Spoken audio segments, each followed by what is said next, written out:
Dave, thanks for coming in. We'll jump straight into it. The midpoint of the season's approaching already, and I suppose on the pitch things are going very well. Is that things going to plan?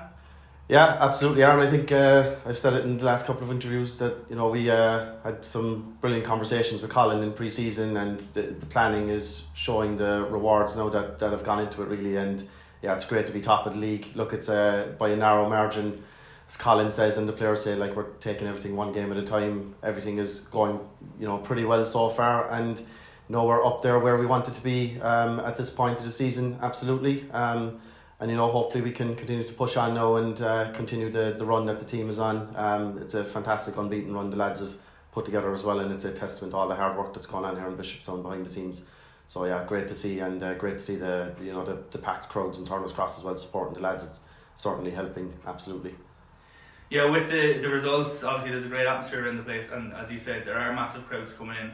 Another couple of home games coming up. I know we've the week off next week, but we're back at home the week after, so hopefully again another big crowd for that one. Yeah, it's Wexford at home, I think. Yeah, so that's I think our only home game in May, and hugely important, I think, that everyone comes out and supports the lads. I think you can see the difference there. Even like last week when we went a goal behind, the crowd still stayed behind the team 100%, and it just pushed everyone on. We got a goal at a critical time, I think, which was crucial, and went on to get the 3 points, and then another 3 points last Monday. So, I think it's very clear to see the impact the crowd has on the team, and the lads seem to be embracing it. To be fair, and it's all going well so far. Touch wood, Aaron. Talking there about the positive impact the big crowds are having.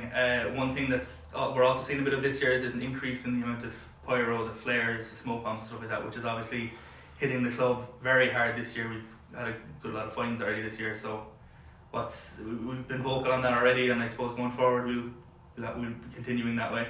Yeah, I wish you didn't bring it up, Aaron. We're actually absolutely sick to death of all talking about this here in the background at board level, the staff, even Colin and the players as well. It affects everyone really. Like, I think it's it's a disappointing part of, again, having large crowds, and I know everyone's absolutely excited to be back in the Cross and going to away games again, and after the last miserable couple of years where fans just had to watch streams at home, and it's not what the League of Ireland is all about, and having a cracking atmosphere is what has brought us all to Turner's Cross and be diehard Cork City fans, and I completely understand it, but some behaviour is just completely unacceptable, and we have to take action on it. And so far this season we've had fines, they're approaching €5,000 at this stage. We've issued, I think, around 15 bans ranging from a couple of games to 3 years. One supporter's received a 3-year ban with any other potential offences will lead to a lifetime ban. So we're treating this extremely seriously now at this stage. And the disappointing thing is, look, we are a fan-run club. We're self-funded by the supporters and the commercial revenue that we bring in.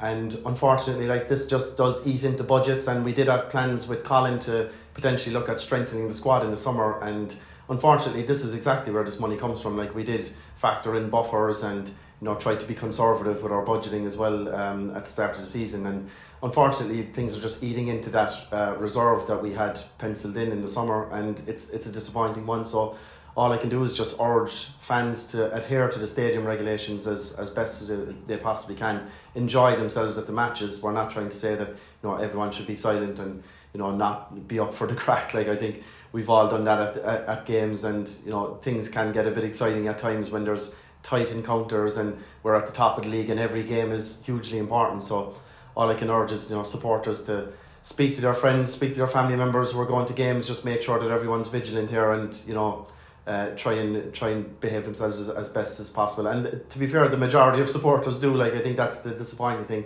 I'm here talking about the absolute minority here in terms of the thousands that go to Turner's Cross every day, every week. So yeah, just it's a disappointing one, and hopefully we have seen improvement in recent weeks, so hopefully that will continue to play out. And disappointing, as I said, but we're definitely looking to take firm action on it. I suppose, if we look at the academy side of things now, this season we've had a number of academy players come through to the first team. We even had a first league start for Marco Mani on Monday against Treaty. So the results for the academy side are going well. We've got players coming to the first team, and there are a hell of a lot of international call-ups as well. So things are going very well on the academy side. Yeah, absolutely. Again, testament to the hard work that Liam is doing. Like, aside from even bringing in new sponsors and partners, you know, the work we're doing to develop players is absolutely fantastic. Mark O'Malley, congratulations to him as well on his first senior start. He's been in and around the first team now for a couple of months.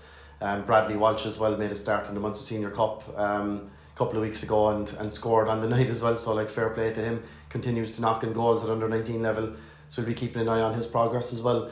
And then, yeah, as you said, even in the international call-up side, the lads as well are continuously getting call-ups to the boys' underage sides and across the girls as well.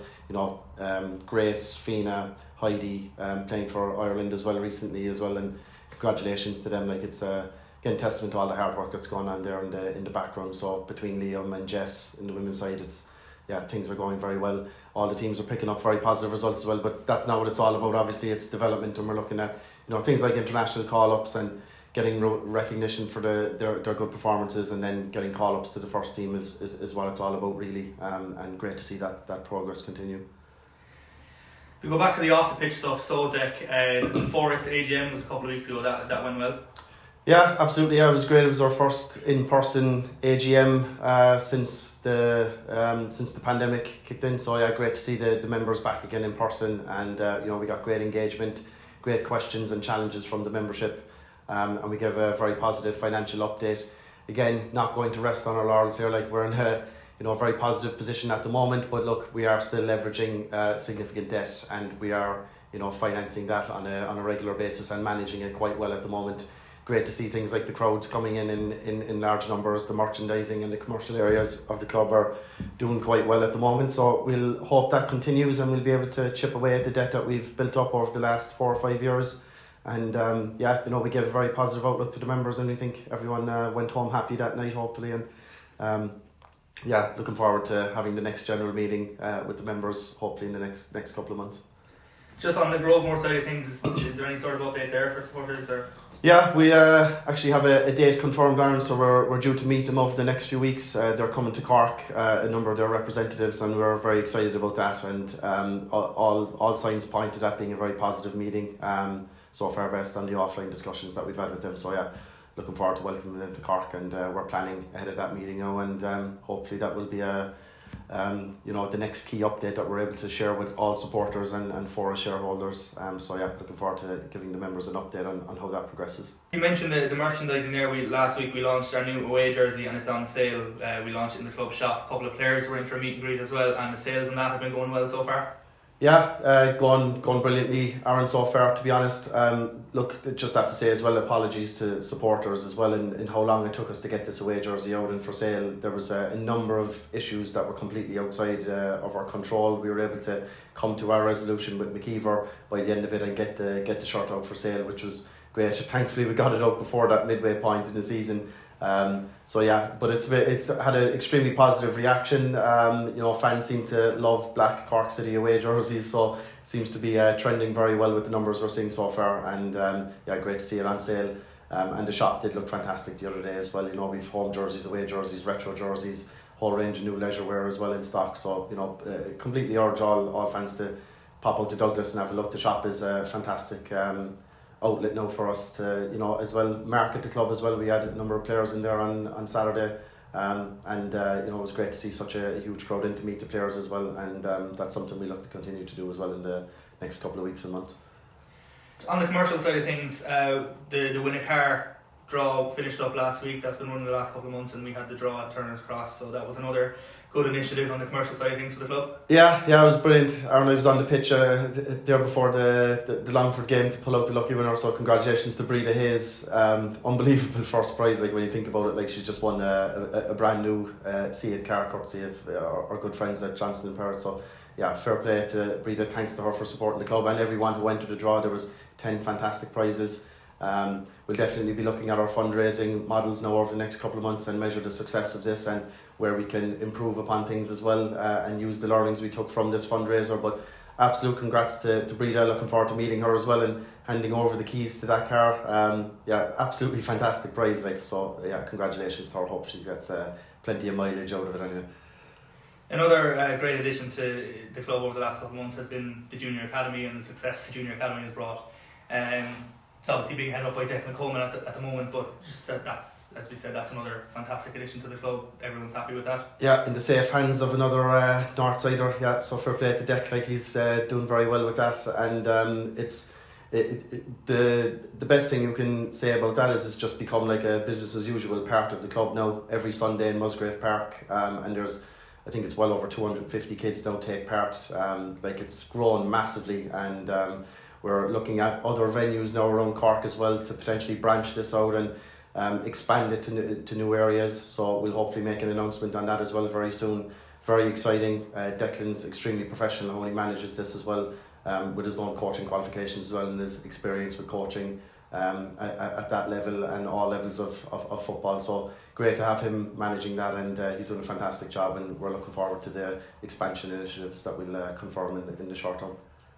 Thanks for coming in, Dec. We'll hopefully be back soon to catch up again, but I suppose what's next for the club now is more football, more home games, and hopefully more big crowds. Yeah, exactly. Aaron, a couple of key games coming up now over the next couple of weeks across the men's and women's side, so hopefully, you know, they are the two teams really that drive the forefront of the footballing activity of the club. Obviously, like, great to see the academy teams as well doing so well. You can get all their fixtures on the club's website as well. A couple of days before the games, they play usually on Saturdays and Sundays. The women's team obviously playing home games on Saturday evenings at 5 o'clock. And you know, we have Wexford coming up as our next home game in the Cross as well for the men's side, so hopefully see a huge crowd for that. As I said, it's our only home game now remaining in the month of May, so hopefully huge crowd comes out to support the lads. And you know, we approach the mid-season break then at the start of June, and hopefully we'll be in the same position we're in now and top of the league, where this club absolutely belongs as well, and hopefully that's where we'll stay.